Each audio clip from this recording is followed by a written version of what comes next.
Okay, well, welcome to the first seminar talk. We have as invited speaker Vladimir Shemyakin. He's a PhD student working with Professor Heikki Harju, who's going to be presenting next Monday. Vladimir is a PhD student, but he got a bachelor in applied mathematics and informatics in Russia, in Rostov. And he did a double master's both at the University of Lappeenranta in Finland and the Southern Federal University of Technomatrics from Russia. He's also working in data engineering computing. It's called Epidemic in Helsinki. I'm finishing his. Thank you. Thank you. Thank you, Leticia, for introducing me and for having a talk here. So I'm going to present today a talk about data assimilation and parameter estimation problems for complex dynamical models. So first of all, I want to start from background, what we're actually doing. And our interest actually came from numerical weather prediction systems. And this is kind of picture represents how weather forecasts looks like nowadays, having like for forecasts of possible weather condition and the different level of uncertainty. So this is kind of what the weather looks like, and like weather forecast for 15 days looks like for Lappeenranta, where the actually university where I'm currently doing my PhD. So you can see that in the beginning it might be quite certain behavior, but then after some period of time it's quite difficult to properly forecast the weather. But from other point of view, there is weather forecast for Guanajuato, as you might see here. So it's not that uncertain. And even if you noticed now, this is like the weather which I like a picture I took last time when I've been here, in October 2017, and you may see that the weather is not like that dramatically different from the weather which is now. So there are different kind of regimes, and for different places, uncertainty can be quite different.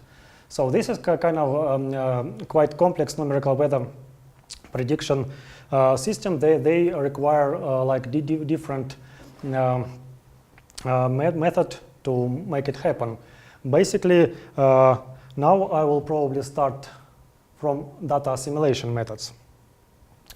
And this is kind of the pictures of two different approaches for data assimilation, which is first one is Kalman filtering, and like here is like an idea of Kalman filtering that all the time when we received new data, we kind of run the our forward model, and then we can kind of find the compromise by bias rule between model and data observed, which we received for that time unit. From other point of view, there is so-called 4D VAR assimilation methods when we actually accumulate more data during a so-called assimilation window, and actually kind of continuous of this assimilated curve for the next assimilation window.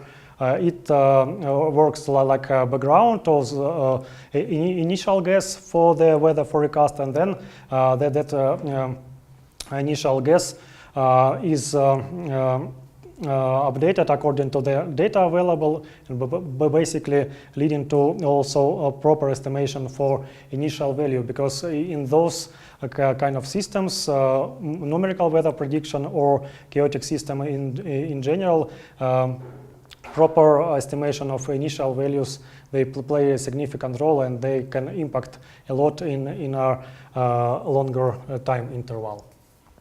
So this is kind of different types of assimilation approaches. And now I want just to show briefly how this filtering type of assimilation methods works from statistical point of view. So basically, at some current time step, we have our current state of the system given all the observation before that time, and then we actually propagate this state of the system further in time using like forward model there. You might see there. So this is kind of a prediction step. And then when the new data become available, so we receive new observation at new time point, then we actually find a compromise between prediction step and observation. And this leads us to the new state of the system updated, which is kind of, as you might see here, kind of compromise between predicted state and observation available for that data point. And this kind of process repeats continuously, and by doing so, we can estimate the state of the system by this filtering approach. So yeah, data assimilation is kind of one part of the problem, for example, for numerical weather prediction. But what if we also want to improve our model itself? So how it can be computationally be done without an introduction some additional calculation? Because, for example, for numerical weather prediction, a calculation of calculation of forward model is quite high computationally costly. So how we can, like at the same time when we assimilate the data, is there any way to actually improve the model itself? So the answer has been proposed by doing this ensemble prediction parameter estimation system. So the background is, again, this numerical weather prediction system. And there is like ensemble prediction system. This approach, actually what I showed on the first couple of pictures, where it allows to estimate uncertainty of, for example, weather prediction by perturbation of initial states. So this actually leads to uncertainty estimation of the forecast. But the same trick can be done with parameters. So basically, what is usually happening, for example, currently in ECMWF, which is European Center for Weather Forecasting in Reading in UK, they launch like an ensemble of forecasts. Each of these ensembles, they run with slightly perturbed initial values and parameters. And by doing so, it's possible not only the estimate of uncertainty of the system, but also check the impact of different parameters. So by doing so, we can kind of online estimate the impact of parameters, which are good, which are bad, and calibrate the model itself. So how it's algorithmically can be done, or actually what the idea of sample prediction and parameter estimation system. As you can see on that picture, so there is ensemble of runs. So this is like simply a picture like ensemble of several elements where they all runs with slightly initial values, and also like parameters of the model itself, they are slightly perturbed. And then those dots, they depicts the observation for given time point, and then the idea that like from these ensemble members we actually calculate cost function, which is can be simply sum of square differences between actually model and observations. And then when we calculate this cost function, we can weight the goodness of each parameter or each ensemble member accordingly, and then we for the next assimilation window we can sample the new candidates for parameter set. So the main idea of ensemble prediction parameter estimation system that we treat parameterization like parameter of the problem to be Gaussian distributed with unknown mean and sigma covariance matrix, and we iteratively update those unknown parameters by like formula mentioned here. I'm not going into like technical details how it can be done, but the main idea that like this cost function which we calculated with respect to data observed, we use them to calculate kind of impact of this ensemble to their data, and then like we can resample the new candidates for their parameters, and then we sequentially like together with assimilation we also like try to estimate parameters. But I want to emphasize here that, for example, for this ensemble prediction parameter estimation system, we assume that assimilation is somehow provided for us. So at this point, we assume that that observation which we depicted here, so they come from some already existed assimilation routine which like provide this actually observation. So we don't focus at this time on assimilation at all. So this is specifically to tune and update the parameters of the model itself. So, and all this has been successfully like implemented and applied. And like for our best knowledge, it was the first time when this kind of algorithmic tuning of parameters was successfully like implemented and applied, and it's currently utilized also like in ECMWF. But there were some like kind of drawbacks and some slight problems with EPES, which like leads us to the idea: can we do some like slightly different? The same can we solve the same problem slightly different? So the main kind of drawbacks or assumption was, first of all, like this Gaussianity of this distribution where parameters of the system has been drawn, and also EPES kind of assumed that parameters are already known quite well, and only some kind of fine tuning is required to make the model better. Meaning that like if the true values of these parameters lie quite far from initial values which provide for this algorithm, the convergence rate can be quite slow, kind of linear or something like this. That's why we decided, why don't we try some other approach?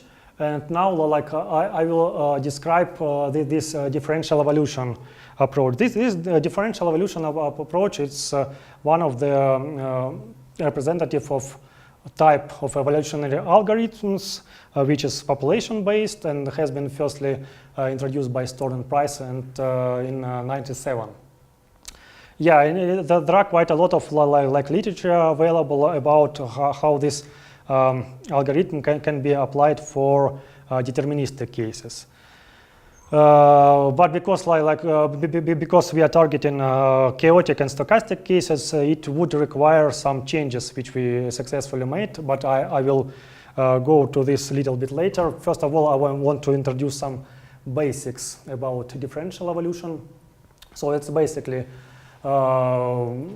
population-based, and there are several populations during one kind of generation of this algorithm, and main parts of D, which are like sequentially repeated to approach and to find some optimized values, are initialization, mutation, crossover, and selection steps. So these are basically kind of bricks on top of which differential evolution is built. So I want to present it in this two-dimensional case. So imagine that we have this kind of function, two-dimensional function, where this kind of ellipsis represents like the level of goodness of this cost function. So this is kind of the uphill. So we want to try to find the optimum point for this two-dimensional case. So how initialization step looks like? We randomly select kind of initial bound.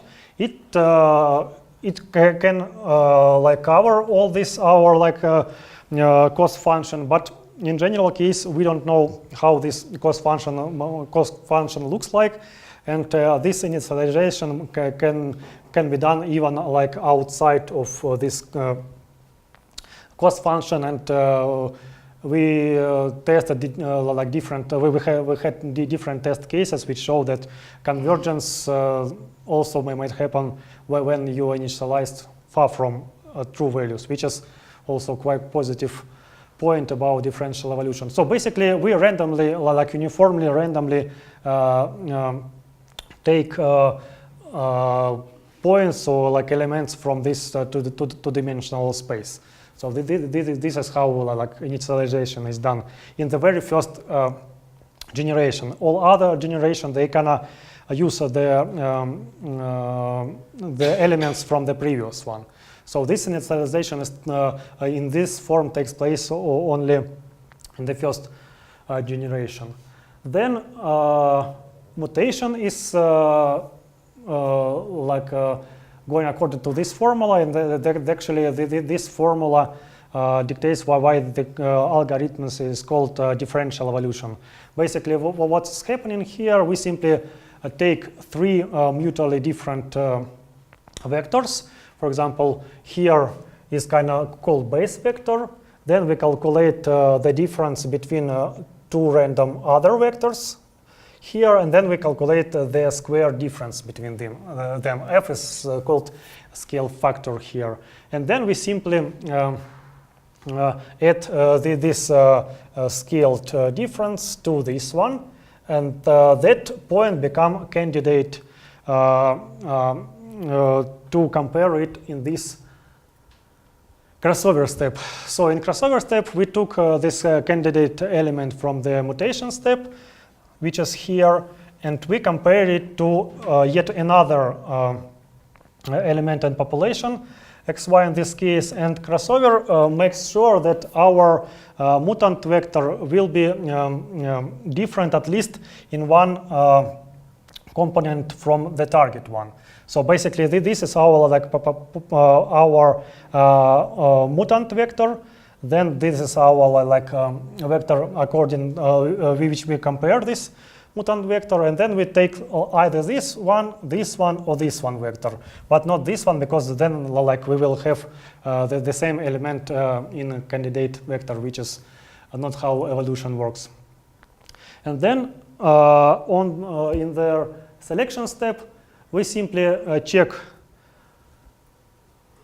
this guy with one of those randomly chosen according to this formula. And if it's better according to the cost function provided, we select that element, that candidate vector, to the new generation. So we do it this kind of iteration for each element in the population, and all survivals from this selection step, they lead to the new generation. So the new generation, all this mutation, crossover, and selection will take place with those new candidates. And so this is kind of propagates this generation until some stopping criteria met. Other for test cases when we know like the result of optimum value, we stop at that point, or we can set some threshold, for example, diversity of population or something like this. So there are different stopping criteria which can be utilized according to the problem we are trying to solve. So yeah, and that was actually a kind of basic definition of differential evolution approach for deterministic case. But in stochastic case, the problem that we don't have like fixed cost function. So within each generation, the cost function can be different. That's why we need to kind of store information from the previous generation about like cost function value, and then in each sequential generation, we don't recalculate cost function over again because it will be quite costly, but we simply compare the value of cost function which has been stored in this population structure with the new candidates, where the cost function for new candidates calculated for current assimilation window. We call it assimilation window because of like background we have here. But this usually doesn't work properly well if we don't introduce so-called recalculation step. So because like we will in this stochastic environment, we basically compare the cost function values, or actually values of cost function, which comes from completely different, almost completely different cost function. So basically, it's quite heuristic how we like compare the cost function in between different generations. But when we make this recalculation step, what the idea of this recalculation step, we simply take the new data available, meaning like new cost function, and we simply calculate these cost function values for all the element in population which are already there. So we don't make any like mutation or crossover step, but we simply kind of update the information of the goodness of these parameters. So this is actually quite significant step, because without it, algorithm can stuck and like in some. It's not even local minima. It's just it might happen that in the very beginning of generation, some elements they can be they happen to be by random quite good with respect to all others. And if you don't have this recalculation step, then those guys they can stay there like forever, even though they are quite bad in general for the optimization point of view. So this crucial step which we introduce like for stochastic and chaotic problems. So yes, this is actually kind of another approach for the same problem which EPIS tried to solve. This actually helps to optimize and tune parameters of the system of some heavy to compute system without introducing some additional calculation costs. So it's actually when ensemble of runs provided, then we actually there is almost no extra computational cost to make this differential evolution on top of this calculation, which is again quite good for example, for numerical weather prediction, and also some crucial points about differential evolution, that it's more like quite heuristic by what optimizer, and it's able to converge to like proper values even from some badly initialized initial values. So this is quite crucial point, and we also show this in our paper we compare this convergence rate EPES and D. So basically, our main idea that EPES works better in the setting when we already are close to true parameters, and then we simply can tune the distribution using EPES formula. But when we actually in a situation when we don't know much about where the true parameters are situated, then differential evolution can provide really good estimate. And moreover, in our later application, we can actually use several last generation of differential evolution to approximate covariance, also for EPES, for example. Yep. What's exactly the difference between the modification? What's the stochastic problem? How is it stochastic? Stochastic problems, for example, in a weather prediction system, all the time we receive new observations. But basically, when we compare to our model, we don't have actually fixed cost function. So every time, because the data new, then cost functions also will be new. That's why it's become stochastic, and we cannot easily compare cost function between generations.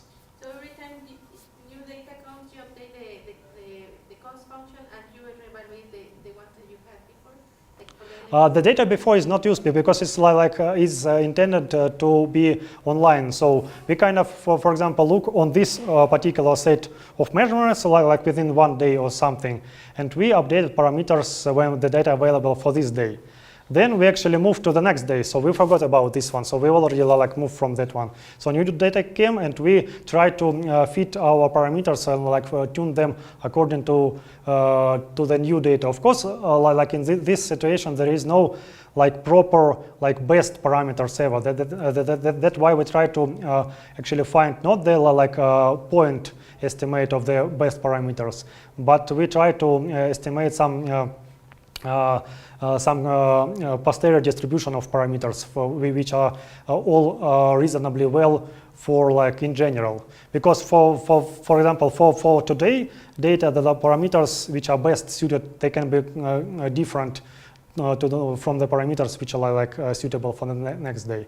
That's why we, even in differential evolution step, we don't try to find the single estimate the best parameters ever. We still try to find the distribution of possible parameters.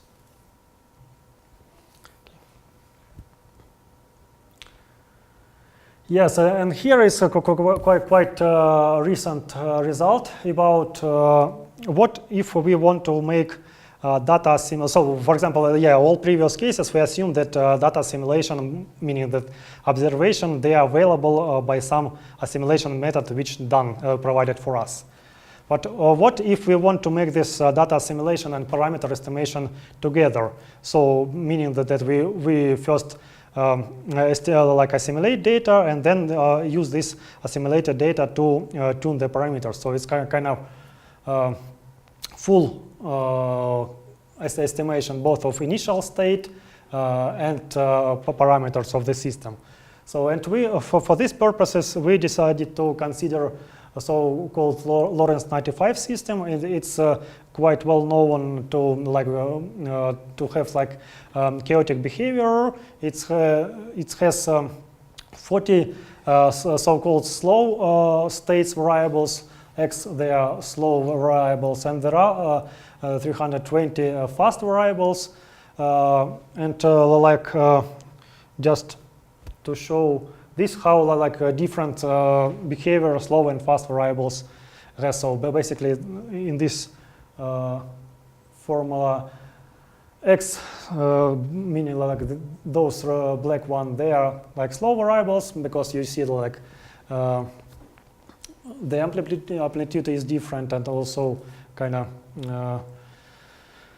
period is quite different. And these fast variables, that they works some kind of additional noise on top of it. And we try to use our idea for assimilation method and parameter estimation for this Lorentz 95 system. And here you can see how this like one slow variable behaves with respect to when we have slightly perturbed initial values.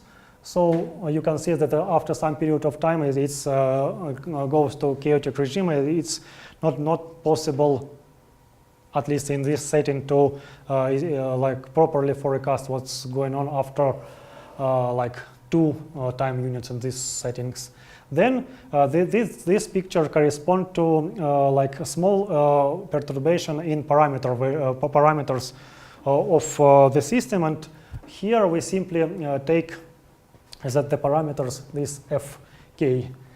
So these are like slightly perturbation of these fk parameters also like leads to chaotic regime after some time, and this is kind of initial perturbation and parameter perturbation together. So we can see that we can actually predict more or less reasonably something like on the interval 1.6 in this case. After this, it kind of goes to chaotic regime. So yeah, and our idea here that we will have parameterization of this problem where like we simply have 2 parameters, theta 1 and theta 2, where theta 1 is all f's like from 1 to 20, where we have it like theta 1, and then we have theta 2 from 21 to 40 for slow variables in that formula. And also to generate the kind of synthetic data, we choose parameter values 8.5 for both of them, and then on top of that we like to simulate observation error, we add some randomly generated noise on top of that synthetic data. Then for assimilation, assimilation methods, we use variational ensemble Kalman filter. I'm not going into detail about what it is, but the crucial point about that one that it's also like ensemble method, and we actually can introduce a differential evolution with their ensemble together with this like ensemble method for data assimilations. So they fit quite well together, at least for this test case. And then we will have a set of experiments where differential evolution step is 3.2, and that like we will have a set of different experiments where we will have different assimilation window size for VNKF there. And I will show now like how the impact of this assimilation window on the behavior and on the estimation of the parameters here. So first of all, this is assimilation part of the problem. So basically here is a noise level which I add to synthetic data, and of course like we cannot estimate the system like better than the noise in the system. And you can see now, so there are different cases, and crucial point here are those numbers like in the middle, which simply shows the lengths of assimilation window used for VNKF. And if you will like carefully look on this picture, we can see that there are good assimilation window sizes which are kind of in the middle. So the best one, they somehow like this yellow one, which is 0.1, then it should be this purple one, it is 0.2. And the point here that if you will have too small assimilation window size, that then there is no impact of parameters at all, and we cannot easily like properly estimate the system itself. So this kind of dark, this is actually for a really big assimilation window sizes. So when we have really big assimilation windows, then we're quite close already to chaotic regime, and then like as you can see on those pictures, we cannot like easily predict the state for the future. So and these pictures actually for parameter estimation with D. Basically, here their result is quite similar. So assimilation window sizes, they should be somehow not very small and not very big. And that situation, we can more or less easily estimate the parameters itself. So this is kind of result of this simultaneous parameter estimation and assimilation methods, which is like done together when we assimilate data, and then at the same time we try to improve our model. So this is result for this kind of dynamical system, which is with background in numerical weather prediction. So yeah, after this, we decided, yeah, well, why don't we try to use similar ideas, similar approaches for kind of completely different area. And now I will discuss our ongoing work on agent-based modeling for epidemic systems. For these purposes, yes, the idea is to agent-based modeling is to represent the state of the system on like individual basis, where each like element they have some properties, and there are rules which define how this agent act and interact between each other. In each step, we update the state of the system, and then we can kind of see the summary how this system is behaves. But also, why do we want to use this agent-based approach? Because we can easily introduce a network for this approach, where we can explicitly control the interaction between individuals in the network. So this is how we define the agent-based model for SEIR model using, we call it waiting times. So basically we have 4 compartments in the system: susceptible, exposed, infectious, and recovered individuals. And they have like different properties. For example, susceptible individuals, this is the only one who can be infected. And they got infected with some probabilities which defined by some parameter there. And of course, according to the amount of infectious individuals. So as soon as those susceptible individuals got infected, they goes to compartment E. And those individuals in this model in compartment E, they are not yet infectious, but they cannot be infected again, of course, because they are already kind of in this state. So they have kind of waiting time with this latent period to reside in this compartment, and when this waiting time is over, they goes to infectious compartment. And those guys in infectious compartment, these are actually who can transmit the infectious to susceptible individuals.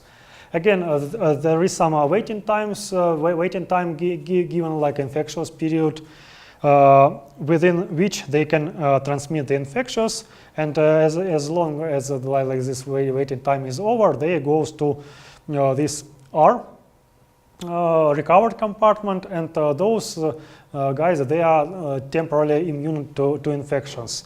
And then after some period of time, they can go to susceptible compartment again, and in one of the cases, this infection transmission can be repeated over and over again, dependent on for example, an infectious parameter.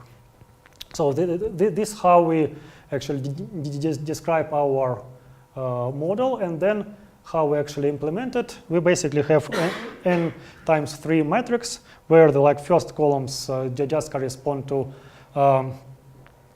compartment where corresponding individual resides currently. Then there are those counter and total waiting time. So basically on each state of the system, if those guys are in E, I, or R compartment, we kind of increase this counter by 1 or by dt step, which we have in the system. And as soon as they reach this T capital correspondent for each separately individual, we move them from one compartment to another.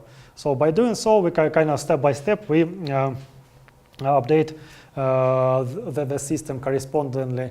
And only transmission of their infectious happens with some given probability. For example, this house can be defined in the non-network case. So we will basically, probability is proportional to infectious parameter and then amount of individuals susceptible in infectious compartment. Yes, and some properties of this implementation, I will also show some pictures after this. So they are quite sensitive with respect to initial values. I will show the picture after this, what does it mean.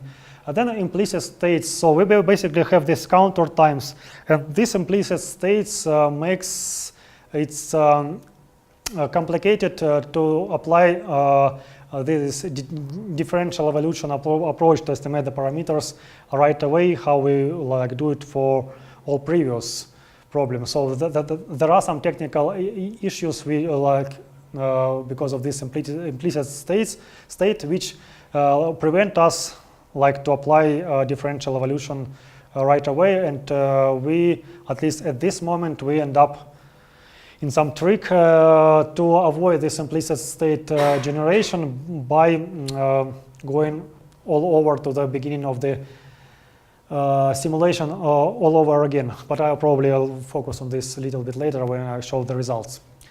And then also, there are a lot of flexibility how we define this underlying distribution for so-called waiting times. So, and those distributions, they can play quite a significant role on the model dynamics. So now I want to show some pictures. So this is how this model, the dynamic of the model can look like for the population of 50,000 people, when we have randomly assigned 50 individuals to be infected or reside in this I compartment in the very beginning. As you can see, it's kind of quite predictable, meaning that this spread is quite small, so it's quite stable with respect to this amount of infectious individual. But if the number of infectious individual quite small, then there are quite a lot of degrees of freedom in the sense either the epidemic happens at all, and when it happens, so what would be kind of the speed of this epidemic. So when the initial values is quite small with respect to total population size, then the system behaves quite differently. Different realization leads to quite different dynamics of the model. And this picture, quite messy looking, is with different distribution where we take these waiting times. So there are some pictures which correspond to exponential distribution of waiting time, normal, log normal distribution. So actually how we choose this distribution, they should be dictated by their disease, particular disease we try to model, and also parameters should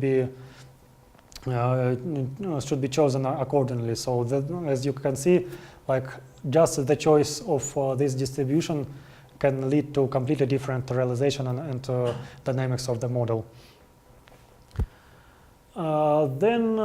Yes, when we introduce the network is actually in this agent-based environment is quite straightforward. because we already have individuals. We simply need somehow to define how those people meet each other within given network. So we have quite a high level again of flexibility how we can model the interaction between individuals, and missing parts like in theory they can be modeled by distribution-based network, and meaning that for example our whole model environment they can consist of some kind of subnetwork where we can quite thoroughly, where we have quite exact information about how those people behaves, how they meet each other. We can model them kind of on individual basis. So what we actually propose, this calendar-based approach, when we know when each like individual resides during the day, and then we can kind of check and create the network from this information. But when we don't have this information, we can have some statistical distribution of how many ages in average each individual or ages or like connection each individual has during the day, and all these subnetworks they can be combined and mixed together.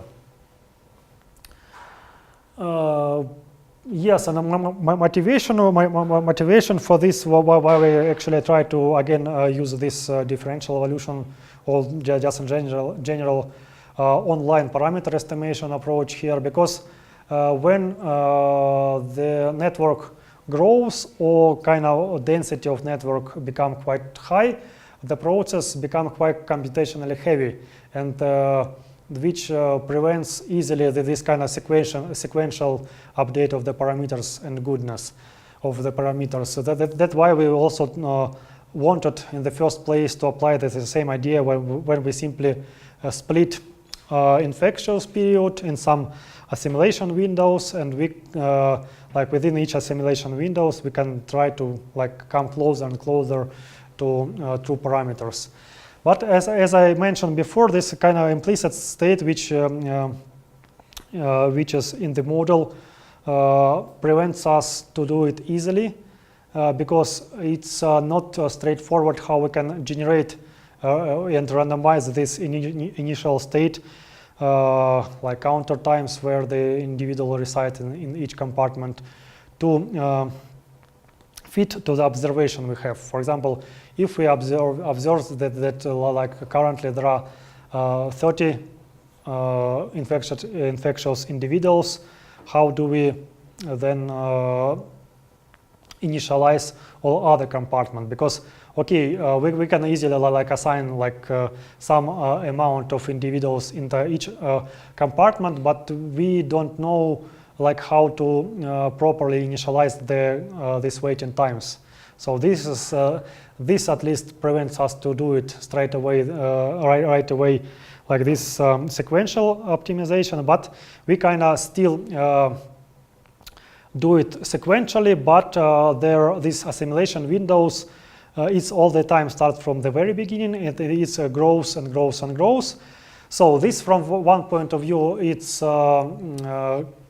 computationally like little bit like it's more heavy, then you have this sequential update. But at the same time, we don't fall in the problem when in this particular assimilation windows, some parameters they can be not sensitive to the to the dynamic of the system. So basically, if we would try to estimate infectious parameter when all of the individual in the population are recovered or immune, then it will be nonsense. We cannot like estimate this parameter. But when we like do it all the time from the very beginning, we kind of don't fall into this problem, because this parameter will have impact in some period of dynamic in the system. So yes, and here again we assume that there is some kind of parallel environment available for this computation to be feasible. and like we update the parameter whenever the new observation came. Yeah, and they can be optimized by various optimization techniques. We just use the differential evolution because like we have it properly implemented, and there are quite good properties as fast convergence and stuff like this, which dictated us that we can use it here as well. But of course, it's like not limited to D here. And this is the picture how parameter estimation can be done. This is a network-free case because our quite recent runs show that it like introduction of network make it little bit more computationally heavy. So this is pictures from not network case.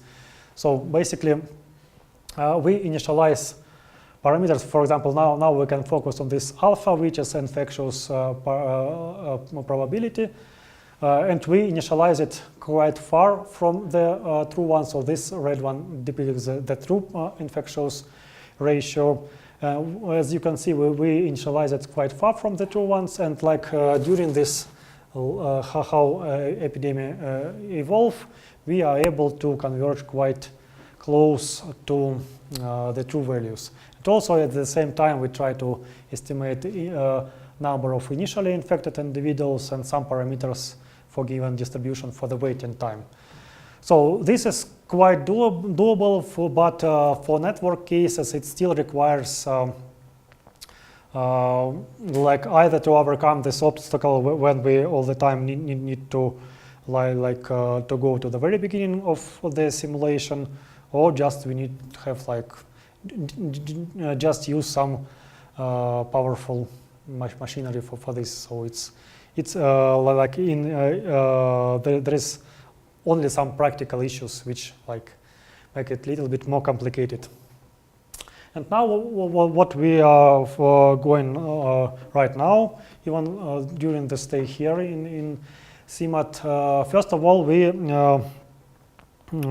implement algorithm for more realistic network generation, meaning that for example, if we have some information, detailed information about how many schools in some area, how many working places, how many households reside some area, like having all this information available, we can generate more or less reasonable network, which will have also some families where there are like adults and kids living together, like kids going to schools, they communicate with each other, like adults, they go to working place, then they can go to like shopping and so on. So there is some network of individuals which we can easily like depending on the data we have, we can fit with the real data.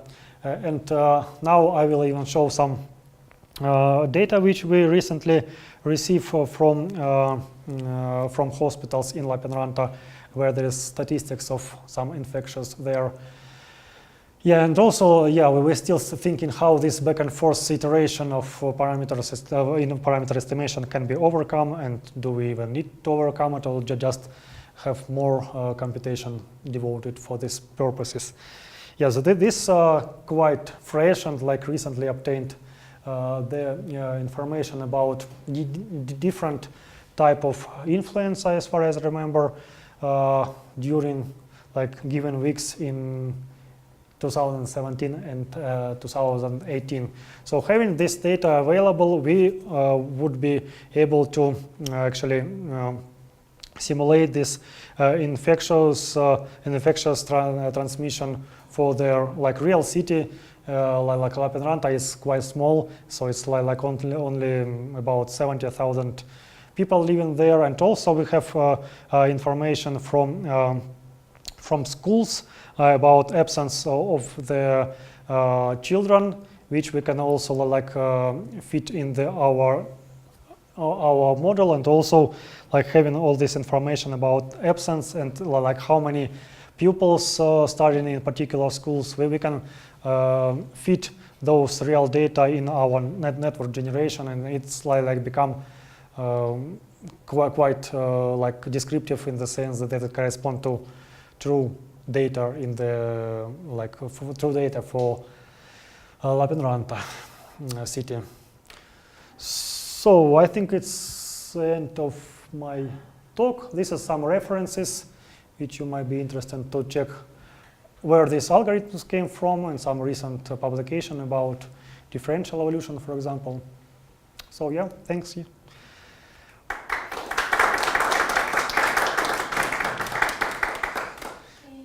So any questions, comments? Hi. Nice work. Thanks. Thank you for this talk. I have several questions. Let me start with, you are trying to approximate a posterior distribution.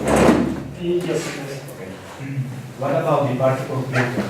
Did you think about? We haven't tried it yet, but just in this particular cases, we at least checked from literature that the particle filters, they have problem to converge to single point. For example, which is for our purposes when we try to estimate posterior, it was not applicable. I think that was one of the case why we haven't tried it even for this. Well, another reason is that this GPS-based methods that you have here, actually does not increase the CPU numbers at all. If they have in the weather forecast system, they already have this perturbed ensemble system running, so it's kind of a little bit infiltrate there, but we don't. It's kind of zero CPU method. Okay. Because if it's running already, we just kind of go there a little bit, change the parameter to see what happens. Kind of jump in the train, but don't run the train at all.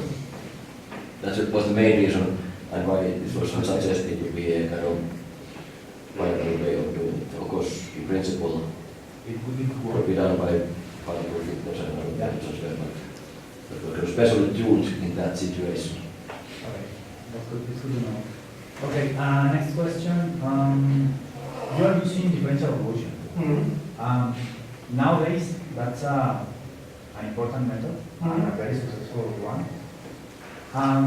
But this method in particular, it needs two parameters, crossover and scale factor. Yes. So it should be carefully chosen. Mm-hmm. How do you choose that?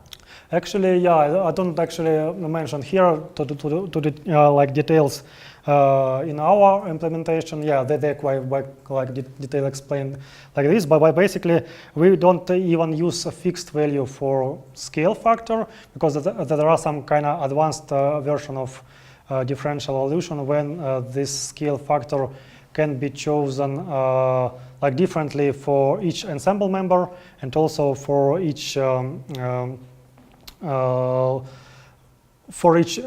in an ensemble member. But in this, currently, there are some adaptive algorithm when this scale factor can also be adapted during the evolution. At least at this moment, we don't utilize any of this. Don't utilize this auto-adaptive version of differential evolution. As for mutation schema, we have so-called best bin, probably when we as the base vector, we select the best candidate from the previous generation, and then that will be used as the base as the element here. So we simply choose the best one from the previous generation.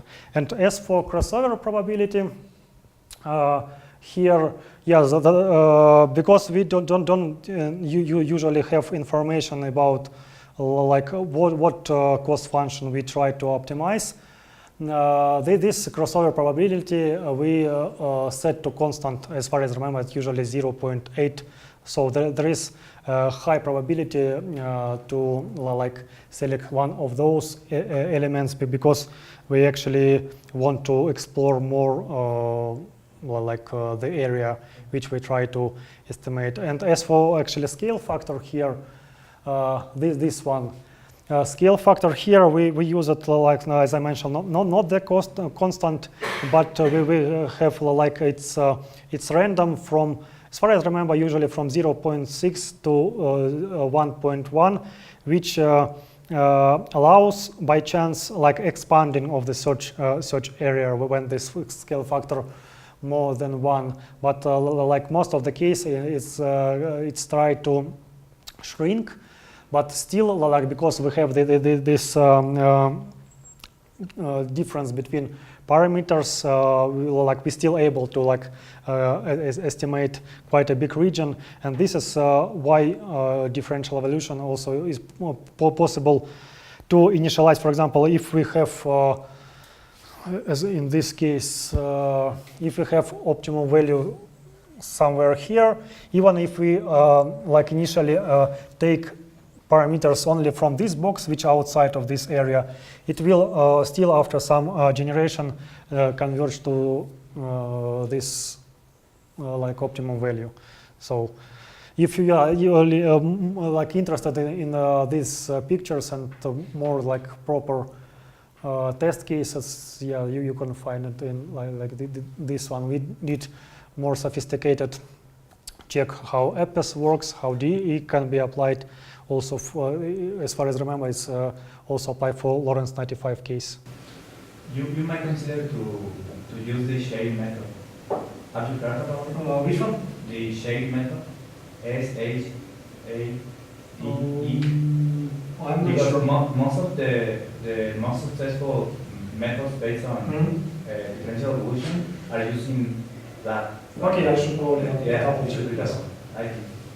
The last one. Could you please go to the first slide of your last topic?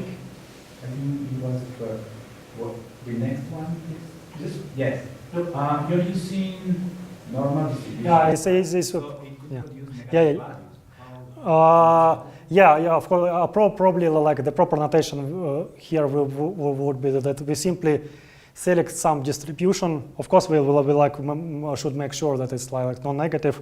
But yeah, the main point here was that we can select quite many distribution. Of course, this basic requirement that is counter time cannot be negative. Yeah, we actually of course take it into account.